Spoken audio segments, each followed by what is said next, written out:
அனைவருக்கும் வணக்கம். நம்ம இந்த வீடியோவில் என்ன பார்க்க போகிறோம் அப்படின்னு பார்த்தீங்கன்னா, நம்ம 50 டேஸ் ஸ்டடி பிளானில் டெஸ்ட்டு 16ல் ஜிஎஸ் யூனிட் 6 முழுவதும் கொடுத்துருந்தோம்ப்பா. அதோட அந்த டெஸ்ட்டோட ஆன்சர் எக்ஸ்ப்ளனேஷன் தான் இந்த வீடியோவில் பார்க்க போகிறோம். வாங்க நம்ம வீடியோக்குள்ளே போகலாம். ஃபஸ்ட்டு கொஸ்டின் பாருங்கள். வங்காள விரிகுடாவின் தொடர்பில்லாத நகரம் எது? அதாவது வங்காள விரிகுடா கடல் இருக்குல்ல, அதில் அதை டச் பண்ணாத நகரம் எது அப்படின்னு கேட்டிருக்காங்க. இதை நீங்கள் ஆப்ஷனை பார்த்து நீங்கள் எடுத்துடலாம்ப்பா. பூம்புகார், தொண்டி, கொர்க்கை இது மூணுமே வங்காள விரிகுடா சார்ந்து இருக்கும். காஞ்சிபுரம் வங்காள விரிகுடாக்களை இருக்காது. சரிங்களா? நெக்ஸ்ட்டு பாருங்கள். சரியான கூற்றை தேர்ந்தெடுக்கன்னு சொல்லியிருக்காங்க. திருநாவுக்கரசர் கல்விக்கரையில் என்று குறிப்பிட்ட நகரம் காஞ்சிபுரம் அப்படிங்கிறது சரிதான்ப்பா. இந்தியாவின் 7 புனித தலங்களில் ஒன்று என யுவான் சுவாங் குறிப்பிட்டது காஞ்சிபுரம், அதுவும் சரிதான். நகரங்களில் சிறந்தது காஞ்சிபுரம் என குறிப்பிட்டவர் யாருன்னு பார்த்தீங்கன்னா காளிதாசர் அவர்கள் தான். அப்போ இந்த 3 கூட்டுமே சரிதான். அப்போ இங்கே ஆன்சர்னு பார்த்தீங்கன்னா அனைத்தும் சரி அப்படிங்கிறது தான் சரியான ஆன்சர். நெக்ஸ்ட்டு பாருங்கள். தவறான இணையை கண்டறிய சொல்லியிருக்காங்க. வடமலையிலேருந்து தங்கம் வந்துச்சுங்கிறாங்க, சரிதான்ப்பா. மேற்கு மலையிலேருந்து சந்தனம் வந்தது சரிதான். தென்கடல்லேருந்து முத்து சரிதான். கீழ்கடல் அகில் அப்படிங்கிறது ராங்ப்பா. கீழ்கடல் அப்படிங்கிறதெல்லாம் வராது. நெக்ஸ்ட்டு பாருங்கள். வேத காலத்தில் எந்த விகிதத்தில் நிலவரி வசூலிக்கப்பட்டது அப்படின்னு பார்த்தீங்கன்னா 1/6 பங்கு தான் வேத காலத்தில் நிலவரி வசூலிச்சிருப்பாங்க. நெக்ஸ்ட்டு பாருங்கள். தென்னிந்தியாவில் உள்ள பழமையான கட்டுமான கோவில் எதுன்னு பார்த்தீங்கன்னா கடற்கரை கோவில் தான் தென்னிந்தியாவில் இருக்கிற பழமையான கட்டுமான கோயில். நெக்ஸ்ட்டு பாருங்கள். சேரர்களை பற்றி குறிப்பிடும் கல்வெட்டு எதுன்னு பார்த்தீங்கன்னா புகழூர் கல்வெட்டு தான் சேரர்களை பற்றி குறிப்பிடும். இதில் 3 தலைமுறை சேரர்களை பற்றி இந்த கல்வெட்டில் குறிப்பிட்டிருப்பாங்க. நெக்ஸ்ட்டு பாருங்கள். சரியான கூற்றை தேர்ந்தெடுன்னு சொல்லியிருக்காங்க. இதில் பாருங்கள். சேரர்கள் காவிரி பகுதியை ஆட்சி செய்தனர்னு சொல்லியிருக்காங்க. காவிரி பகுதியை ஆட்சி செஞ்சவங்க யாருன்னு பார்த்தீங்கன்னா சோழர்கள். மாங்குளம் தமிழ் பிராமி கல்வெட்டு குறிப்புகள் அரசன் கரிகாலன் குறிப்பிடுகின்றனங்கிறாங்க. இந்த மாங்குளம் கல்வெட்டு பாண்டியர்கள் சம்பந்தமான கல்வெட்டுப்பா. அதில் கரிகாலன் அப்படிங்கிறவங்க சோழர், அதனால் அது சோழரை பற்றி இது குறிப்பிட்டிருக்காது. அப்போ இது ராங்கு. நெக்ஸ்ட்டு பாருங்கள். தமிழ் பிராமி கல்வெட்டு குறிப்புகள் காணப்படும் வணிகன், நிகமா ஆகிய சொற்களுடன் மனிதர்கள் வெவ்வேறு வணிகர்களை குறிப்பிடுவதாக கூறப்படுகிறது அப்படிங்கிறாங்க. அது கரெக்டு தான். நெக்ஸ்ட்டு பாருங்கள். உப்பு விற்பவர்கள் வணிகர்கள் என்று அழைக்கப்பட்டனர். அவர்கள் வணிகத்துக்காக மாட்டு வண்டியில் தங்கள் குடும்பத்தினருடன் பயணம் செய்தார்கள் அப்படிங்கிறாங்க. உப்பு விற்கிறவங்க வணிகர்கள் சொல்ல மாட்டாங்க, உமனர்கள் அப்படின்னு சொல்லி தான் சொல்லுவாங்க. சரிங்களா? நெக்ஸ்ட்டு பாருங்கள். எந்த இணை தவறானது அப்படின்னு கேட்குறாங்க. இதில் பாருங்கள். தலையாளம் காணம் போரில் பாண்டியன் நெடுஞ்செழியனை பற்றி தான் சொல்லியிருப்பாங்க. பட்டினப்பாலை உருத்திரங்கண்ணனார். கஜபதி அப்படிங்கிறது இலங்கை அரசரோட இலங்கையோட மன்னர் தான். திருவஞ்சிக்களம் அப்படிங்கிறது சோழர் இல்லைப்பா, அது சேரர். வஞ்சி அப்படின்னு சொல்லுவாங்கள்ல, சேரர்களின் தலைநகரம், அதை தான் திருவஞ்சிக்களம் அப்படின்னு சொல்லுவாங்க. நெக்ஸ்ட்டு பொறுத்துக்க பாருங்கள். தொண்டி அப்படிங்கிறத எப்படி அழைச்சாங்க அந்த காலத்துலனா திண்டிஸ் அப்படின்னு தான் அழைச்சாங்க. முசிறிங்கிற பகுதியை முசிறிஸ்ன்னு அழைச்சாங்க. பொற்காடுங்கிற பகுதியை பகரின்னு அழைச்சாங்க. குமரி அப்படிங்கிற பகுதியை கொமாரி அப்படின்னு சொல்லி அழைச்சாங்க. அப்போ ஆன்சர் பார்த்திங்கன்னா 3142 தான் சரியான ஆன்சர். நெக்ஸ்ட்டு பாருங்கள்.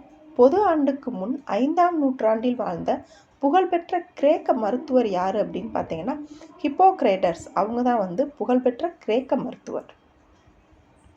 நெக்ஸ்ட்டு சரியான விடையை தேர்ந்தெடுக்கன்னு சொல்லியிருக்காங்க. தொல்காப்பியம் கூறும் புறத்திணைகள் எண்ணிக்கை 12ங்கிறாங்க. அது தப்புப்பா. புறப்பொருள் வெண்பா மாலை தான் 12 புறத்திணைகள் பற்றி கூறும். புறத்தார் யாவருக்கும் புலப்படும் ஒழுக்கத்தை பற்றி கூறுவது புறத்திணை அப்படிங்கிறாங்க. அது சரிதான். மன்னனின் வீரம், கொடை, புகழ் முதலியவற்றை சிறப்பித்து பாடுவது வாகை திணைங்கிறாங்க. அது பாடான் திணை. பொருந்தா காதலை தெரிவிப்பது பெருந்திணை அப்படிங்கிறாங்க. அது சரிதான்ப்பா. அப்போ 2 and 4 மட்டும்தான் சரி. நெக்ஸ்ட்டு பாருங்கள்.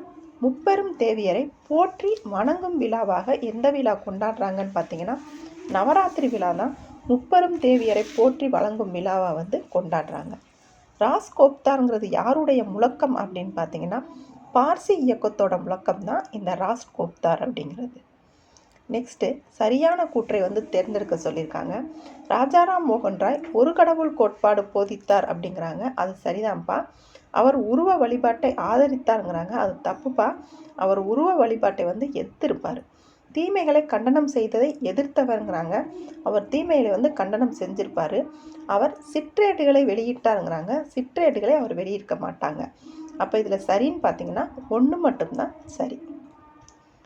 நெக்ஸ்ட் கொஸ்டின் பாருங்கள், பொறுத்துக. சென்னை வாசிகள் சங்கம் எப்போனா 1852, கிழக்கிந்திய அமைப்பு 1866, சென்னை மகாசன சபை 1884, பூனே சர்வானிக் சபை 1870, பம்பாய் மாகாண சங்கம் வந்து 1885.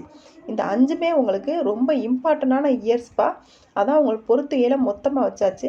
இதை நீங்கள் கண்டிப்பாக ரிவைஸ் பண்ணி நீங்கள் படிச்சுக்கோங்க. இதிலேருந்து மேட்சிங் மாதிரி மிஸ்மேட்ச் பண்ணி கொடுத்துருவாங்க, இல்லை பொறுத்துகையில் கொடுத்துருவாங்க. ரொம்ப இம்பார்ட்டண்டான இயர்ஸ் இந்த 5ம். இதை கவனமாக பார்த்துக்கோங்க. இது நேருக்கு நேரம் அப்படியே பொருந்திருக்கு. 1 2 3 4 5ங்கிறது தான் கரெக்டான ஆன்சர். நெக்ஸ்ட் பாருங்கள், சோட்டா நாக்பூர் குத்தகை சட்டம் எந்த பின்னணியில் நிறைவேற்றப்பட்டதுன்னு பார்த்தீங்கன்னா முண்டா கிளர்ச்சியோட பின்னணியில் தான் அதை நிறைவேற்றிருப்பாங்க. நெக்ஸ்ட்டு சரியான கூற்றை வந்து தேர்ந்தெடுக்க சொல்லியிருக்காங்க. காலனி ஆட்சி பற்றிய பொருளாதார விமர்சனத்தை செய்தது. அதாவது காலனி ஆட்சி வந்து பொருளாதார விமர்சனத்தை செய்தது அப்படிங்கிறாங்க. அது சரிதான். செகண்ட் ஒன் பாருங்கள், ஆரம்பகால இந்திய தேசியவாதிகள் மிக முக்கியமான பங்களிப்புகளில் ஒன்றாகும் அப்படிங்கிறாங்க. இந்திய தேசியவாதிகள் ஆரம்ப காலத்தில் மிக முக்கியமான பங்களிப்பாக தான் இருந்தாங்க. இந்தியாவின் வறுமை அதிகரிக்க சமய ரீதியிலான சுரண்டலை மிக முதன்மையான காரணம் என ஆரம்பகால காங்கிரஸ் தலைவர்கள் தெரிவித்தனருங்கிறாங்க. நெக்ஸ்ட்டு, வங்காளத்தில் அதிகாரத்தை குறைப்பதையும் தேசியவாத இயக்கத்தை வலுவிழக்கச் செய்வதையும் குறிக்கோளாக கொண்டு வங்கப்பிரிவினை நடந்தது அப்படிங்கிறாங்க. அது கரெக்டு தான்ப்பா.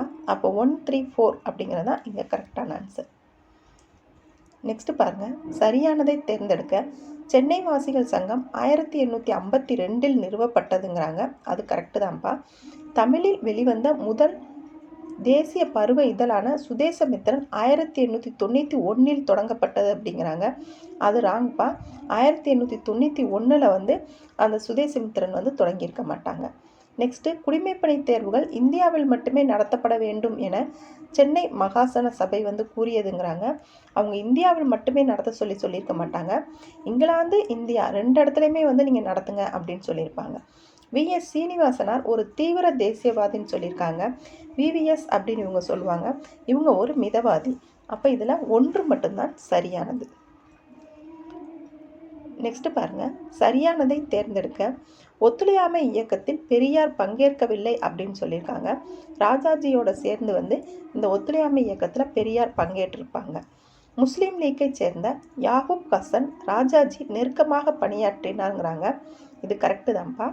ஒத்துழையாமை இயக்கத்தின் தொழிலாளர்கள் கலந்து கொள்ளவில்லைங்கிறாங்க. இது தப்புப்பா. எல்லா தொழிலாளர்களும் கலந்துக்கிட்டாங்க. தமிழ்நாட்டில் கள்ளுக்கடைகளுக்கு முன்பாக மறியல் செய்யப்படவில்லை அப்படின்னு இருக்காங்க. கள்ளுக்கடைக்கு முன்பாக மறியலும் செஞ்சாங்க. இதுவும் ராங் தான். அப்போ இதில் சரியானதுன்னு பார்த்தீங்கன்னா 2 மட்டும்தான் சரி. நெக்ஸ்ட் பாருங்கள், கால வரிசைப்படுத்துக அப்படின்னு சொல்லியிருக்காங்க. இதை பாருங்கள், சம்ரான் சத்தியாகிரகம் 1918 இருந்திருக்கும். கிளாபத் இயக்கம் 1919, உப்பு சத்தியாகிரகம் 1930, இந்திய அரசு சட்டம் 1935. இப்போ எல்லாமே கரெக்டாக வரிசைப்படி இருக்குது. அப்போ 1 2 3 4 தான் கரெக்டான ஆன்சர். நெக்ஸ்ட் பாருங்கள், 1893 ஆதி திராவிட மகாஜன சபையை நிறுவனவங்க யாருன்னு பார்த்தீங்கன்னா இரட்டைமலை சீனிவாசன் அவர்கள் தான் ஆதி திராவிட மகாஜன சபையை வந்து நிறுவியிருப்பாங்க. நெக்ஸ்ட் பொறுத்துக பாருங்க, திராவிடர் இல்லம் அப்படிங்கிறத யார் அமைச்சாங்கன்னா நடேசன் அவர்கள் தான் அமைச்சிருப்பாங்க. தொழிலாளன் பத்திரிகை யாரோடையதுன்னு பார்த்தீங்கன்னா சிங்கார வேலனார் அவர்களுடையது. தனித்தமிழ் இயக்கத்தை தொடங்கினது யாருன்னு பார்த்தீங்கன்னா மறைமலை அடிகளார். ஜீவிய சரித சுருக்கம்ங்கிறது யாரோடதுன்னு பார்த்தீங்கன்னா இரட்டைமலை சீனிவாசன் அவர்களுடைய சுயசரிதை தான். சரிங்களா? அப்போ இதுக்கு ஆன்சர் 4 3 2 1. நெக்ஸ்ட் பாருங்க, வங்கப்பிரிவினை எந்த நாளில் நடைமுறைக்கு வந்ததுன்னு பார்த்தீங்கன்னா 1905 அக்டோபர் 16 தான் வந்து வங்கப்பிரிவினை வந்து நடைமுறைக்கு வந்திருக்கும். நெக்ஸ்ட் கொஸ்டின் பாருங்கள். திப்பு சுல்தான் எந்த பகுதியை கைப்பற்றியதால் 3ஆம் ஆங்கில மைசூர் போர் வந்து தொடங்கியதுன்னா கொடுங்கலூர் அப்படிங்கிற பகுதி அவங்க கைப்பற்றுறதுனால தான் இந்த 3ஆம் ஆங்கில மைசூர் போர் வந்து தொடங்கியிருக்கும். கோள்களின் எழுச்சிக்கு காரணமானவர் யார் அப்படின்னு பார்த்தீங்கன்னா பிந்த்ராய் மங்கி. அவங்க தான் வந்து இந்த கோள்களுடைய எழுச்சிக்கு காரணமாக இருந்திருப்பாங்க. நெக்ஸ்ட் பாருங்க, 1857ஆம் ஆண்டு புரட்சியின் போது நானா சாஹிப் படைகளை வந்து தோற்கடித்தவங்க யாருன்னு பார்த்தீங்கன்னா கோவ்லாக் அப்படிங்கிறவங்க தான் இந்த நானா சாஹிப் படையை வந்து தோற்கடிச்சிருப்பாங்க. சரியான கூற்றை தேர்வு செய்க.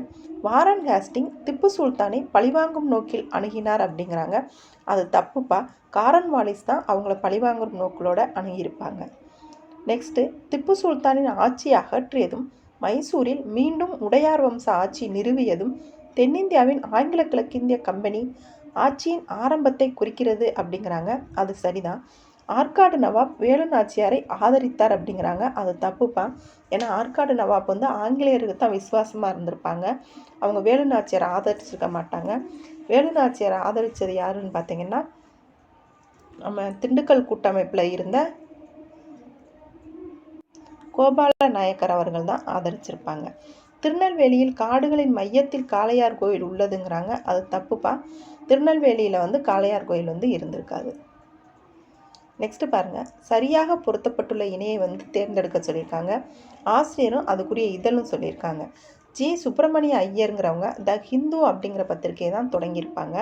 அதனால் அது தப்பு. இந்த விவேகவர்த்தினிங்கிற பத்திரிகையை யார் தொடங்கியிருப்பாங்கன்னு பார்த்தீங்கன்னா கந்தூரி வீரசேலிங்கம். அவங்க தான் வந்து இந்த விவேகவர்த்தினி இதழை வந்து தொடங்கியிருப்பாங்க. ராஜாராம் மோகன் ராய் சர்தேவ் சௌமுகி அப்படிங்கிற பத்திரிகையை தொடங்கியிருப்பாங்க. அப்போ இதில் இது செகண்ட் ஒன்று தான் கரெக்டான ஆன்சர். நெக்ஸ்ட்டு பாருங்கள், இந்தியா இந்தியருக்கே அப்படின்னு முழங்கினவங்க யாருன்னு பார்த்தீங்கன்னா தயானந்த சரஸ்வதி அவர்கள் தான் இந்தியா இந்தியருக்கே அப்படின்னு சொல்லி முழக்கமிட்டிருப்பாங்க. நெக்ஸ்ட்டு பொறுத்துக்க பாருங்கள், இந்தி எதிர்ப்பு போராட்டம் எப்போ நடந்திருக்குன்னு பார்த்தீங்கன்னா 1937 நடந்திருக்கும். திமுக தோற்றம் 1949, மாநில மறுசீரமைப்பு சட்டம் 1956, இரட்டை ஆட்சி வந்து 1919. அப்போ 2143 தான் கரெக்டான ஆன்சர். நெக்ஸ்ட் கொஸ்டின் பாருங்கள், கீழ்கண்டவற்றுள் யார் பிராமணர் அல்லாதோர் சுற்றறிக்கை வெளியிடாதவர்? பிராமணர் அல்லாதோர் அப்படின்னு சொல்லி ஒரு சுற்றறிக்கை வந்து வெளியிட்டிருப்பாங்கல்ல, அவங்கள யார் அந்த அறிக்கையை வந்து வெளியிடாதவங்க அப்படின்னு கேட்டிருக்காங்க. பனகல் ராஜா அவர்கள் தான் அந்த அறிக்கையை வெளியிட்டிருக்க மாட்டாங்க. சி நடேசன், தியாகராயர், PM நாயர் அவங்கெல்லாம் அந்த பிராமணர் அல்லாதோர் இயக்கத்தில் இருப்பாங்க. நெக்ஸ்ட் பாருங்கள், தென்னிந்திய விடுதலை கூட்டமைப்பு பிற்காலத்தில் எவ்வாறு அழைக்கப்பட்டது அப்படின்னு பார்த்தீங்கன்னா நீதி கட்சி அப்படின்னு சொல்லி தான் அழைக்கப்பட்டது. அதுக்கப்புறம் தான்ப்பா அந்த நீதி கட்சி திராவிடர் கழகமாக வந்து மாறியிருக்கும். நெக்ஸ்ட் பாருங்கள், அறத்துப்பாலில் வள்ளுவர் கூறுவது என்னன்னா கருத்துக்கள் மற்றும் அறநெறிகள் பற்றி தான் அவங்க வந்து சொல்லியிருப்பாங்க. பொருட்பாலில் எத்தனை பகுதிகள் காணப்படுகிறதுன்னு பார்த்தீங்கன்னா பொருட்பாலில் 7 பகுதிகள் வந்து இருக்குது அப்படின்னு சொல்கிறாங்க. நெக்ஸ்ட் பாருங்கள், நீதி கட்சி பற்றி வந்து தவறான கூற்றை வந்து கேட்டிருக்காங்க. நீதி கட்சியின் முன்னோடி வந்து சென்னை ஐக்கிய கழகம் அப்படிங்கிறாங்க. அது சரிதான்ப்பா. 1917ஆம் ஆண்டு தென்னிந்திய நல உரிமை சங்கம் தோற்றுவிக்கப்பட்டது அப்படிங்கிறாங்க. அது ராங்ப்பா. ஜஸ்டிஸ் என்ற தமிழ்மொழி பத்திரிகையை தென்னிந்திய நல உரிமை சங்கம் நடத்தி வந்ததுங்கிறாங்க. ஜஸ்டிஸ் அப்படிங்கிற ஆங்கில மொழி பத்திரிகையை தான் தென்னிந்திய நல உரிமை சங்கம் நடத்தி வந்திருக்கும். 1944 நீதி கட்சி மாநாடு வந்து சேலத்தில் நடைபெற்றது அப்படிங்கிறாங்க. அது சரிதான். அப்போ இதில் 3 and 4 அப்படிங்கிறது மட்டும்தான் சரியானது. 1 and 4 அப்படிங்கிறதான்ப்பா இதில் கரெக்டானது. 3 வந்து ராங்கு. ஏன்னா ஜஸ்டிஸ் அப்படிங்கிறது ஆங்கில பத்திரிகை. சரிங்களா? நெக்ஸ்ட் பாருங்கள், அகில இந்திய காங்கிரஸ் தொழிலாளர் கூட்டமைப்பை பம்பாயில் வந்து எப்போது ஏற்படுத்தப்பட்டது? அகில இந்திய காங்கிரஸ் கூட்டமைப்பு வந்து பம்பாயில் எப்போ ஏற்படுத்தப்பட்டதுன்னா 1929 தான் ஏற்படுத்தியிருப்பாங்க. இந்தியாவின் முதல் தலைமை ஆளுநர் யார் அப்படின்னு பார்த்தீங்கன்னா வில்லியம் பெண்டிங் அவர்கள் தான் இந்தியாவின் முதல் தலைமை ஆளுநராக இருந்திருப்பாங்க. நெக்ஸ்ட் பாருங்கள், பின்வரும் எந்த தமிழ் இலக்கியத்தில் திரிவோணம் என்ற திருவிழா வந்து குறிப்பிடப்பட்டுள்ளதுன்னா மதுரை காஞ்சியில் தான் வந்து திரிவோணம் அப்படிங்கிற திருவிழா பற்றி குறிப்பிட்டிருப்பாங்க. நெக்ஸ்ட் காலவரிசைப்படுத்துக பாருங்கள். தனிநபர் சத்தியாகிரகம் 1940, வெள்ளையனே வெளியேறு தீர்மானம் 1942, கேபினட் தூதுக்குழு 1946, மவுண்ட் பேட்டன் 1947. அப்போ 1, 2, 3, 4 தான் கரெக்டான ஆன்சர். நெக்ஸ்ட் பாருங்கள், பொருத்தமற்ற இணையை வந்து கண்டுபிடிக்க சொல்லியிருக்காங்க. இந்திய அரசு செயலர் 1858ங்கிறது சரிதான்ப்பா. 1857 புரட்சிக்கு அப்புறம் அந்த கிழக்கிந்திய கம்பெனி ஆட்சியை வந்து எடுத்துட்டு இந்திய அரசு செயலர்னு ஒருத்தரை வந்து நியமிச்சிருப்பாங்க. அது 1858. மாகாணங்களில் சட்டமன்றம் ஏற்படுத்தப்பட்டது 1892ன்னு சொல்லியிருக்காங்க. அது ராங்ப்பா. மத்தியில் ஈரவை சட்டமன்ற அமைப்புனா 1919 மாண்டேக செம்ஸ்போர்டு திருத்தத்தின் மூலம் சட்டம் மூலமாக அமைச்சிருப்பாங்க. மாகாணங்களின் தன்னாட்சி அறிமுகம் 1935 இந்திய அரசு சட்டம் மூலமாக அமைச்சிருப்பாங்க. அப்போ அதுவும் சரிதான். செகண்ட் ஒன் மட்டும்தான் ராங்கு. நெக்ஸ்ட் பாருங்க, சுதந்திர இந்தியாவின் இன சீர்திருத்த நடவடிக்கையின் ஒரு பகுதியாக இடைத்தரகர்களை ஒழிக்கப்பட்டதற்கான சட்டம் வந்து முதலில் எங்கே ஆலோசித்தாங்க அப்படின்னு பார்த்தீங்கன்னா சென்னையில் தான் ஆலோசித்தாங்க. சரிங்களா? நெக்ஸ்ட் கொஸ்டின் பாருங்கள், இந்திய சேவர்கள் சங்கத்தை ஏற்படுத்தியவர் யார் அப்படின்னு பார்த்தீங்கன்னா கோபாலகிருஷ்ண கோகலே அவர்கள் தான் இந்திய சேவர்கள் சங்கத்தை வந்து ஏற்படுத்தியிருப்பாங்க. நெக்ஸ்ட் பாருங்க, அனைத்திந்திய பணிகளின் தந்தை அப்படின்னு அழைக்கப்படுறவங்க யாருன்னு பார்த்தீங்கன்னா சர்தார் வல்லபாய் படேல் அவர்கள் தான் அனைத்திந்திய பணிகளின் தந்தை அப்படின்னு சொல்லி அழைக்கப்படுறாங்க. நெக்ஸ்ட் கொஸ்டின், முதலாவது தயானந்த ஆங்கிலோ வேத பள்ளி நிறுவப்பட்ட இடம் டிஏபின்னு சொல்லுவாங்களப்பா. அந்த பள்ளி வந்து நிறுவப்பட்ட இடம் எங்கன்னு பார்த்தீங்கன்னா லாகூரில் தான் நிறுவியிருப்பாங்க. நெக்ஸ்ட்டு, ஆத்மீய சபையை நிறுவியவர் யார் அப்படின்னு பார்த்தீங்கன்னா ராஜாராம் மோகன் ராய் அவர்கள் தான் இந்த ஆத்மீய சபை அப்படிங்கிறத நிறுவியிருப்பாங்க. இதுதான் பின்னால் பிரம்ம சமாஜம் அப்படின்னு மாறியிருக்கும். நெக்ஸ்ட் பாருங்கள், கத்தியவாரில் ராஜ்காட் கல்லூரியை வந்து நிறுவனவங்க யார் அப்படின்னு பார்த்தீங்கன்னா மேயோ அவர்கள் தான் வந்து கத்தியவாரில் ராஜ்கோட் கல்லூரியை வந்து நிறுவியிருப்பாங்க. நெக்ஸ்ட் பாருங்கள், தத்துவ போதினி சபையை நிறுவியவர் யாருன்னு பார்த்தீங்கன்னா தேவேந்திரநாத் தாகூர் அவர்கள் தான் தத்துவ போதினி சபையை வந்து நிறுவியிருப்பாங்க. Next, 1930 B.R. அம்பேத்கர் தொடங்கிய வார பத்திரிகையின் பெயர் என்ன அப்படின்னு பார்த்தீங்கன்னா அவங்க 1930 ஜனதா அப்படிங்கிற வார பத்திரிகையை தான் அவங்க ஏற்படுத்தியிருப்பாங்க. நெக்ஸ்ட் பாருங்கள், பகுத்தறிவு துறையில் அவருக்கு இணை அவரே. ஆசிய கண்டத்திலேயே மிகப்பெரிய பணியாள் நூலகத்தை அமைத்த பெருமை இவரையே சாரும் என்று அம்பேத்கரை புகழ்ந்துரைத்தவர் யார் அப்படின்னு பார்த்தீங்கன்னா நேரு அவர்கள் தான் புகழ்ந்திருப்பாங்க. நெக்ஸ்ட் பாருங்க, எல் செடியின் இலையிலிருந்து நெய் கண்டுபிடித்த திருநாளே தீபாவளி என்று புதியதோர் விளக்கம் தந்தவர் யாருன்னு பார்த்தீங்கன்னா அயோத்திதாச பண்டிதர் அவர்கள் தான். லாஸ்ட் கொஸ்டின் பாருங்க, கொக்கக்க கூம்பும் பருவத்து மற்றதன் அப்படிங்கிற குரலில் கொக்கக்க கூம்பும் பருவத்து அப்படிங்கிறதோட பொருள் என்ன அப்படின்னு பார்த்தீங்கன்னா வாய்ப்பற்ற காலத்தில் வந்து நம்ம அமைதியாக காத்திருக்கணும் அப்படிங்கிறதான். வாய்ப்பற்ற காலத்தில் நம்ம அமைதியாக இருந்து வாய்ப்பு நமக்குங்கிற வாய்ப்பு கிடைக்கும்போது அந்த வாய்ப்பை கொக்கு எப்படி மீனை கொத்தி எடுக்குமோ அது மாதிரி நமக்கான வாய்ப்புகளை நம்ம கொத்தி தூக்கிடணும் அப்படிங்கிறதா இந்த குறளோட பொருளாக இருக்கும். சரிங்களா? இதில் நம்ம யூனிட் 6 எல்லா 50 கொஸ்டின் நம்ம பார்த்து ப்ளஸ் ஆன்சரும் நம்ம பார்த்துட்டோம்ப்பா. உங்களுக்கு பிடிச்சிருந்துச்சு அப்படின்னா சேனலை சப்ஸ்கிரைப் பண்ணுங்கள், வீடியோவை லைக் பண்ணுங்கள். டெஸ்ட் எழுதணுன்னா டெலகிராமில் ஜாயின் பண்ணிக்கோங்க. தேங்க்யூ.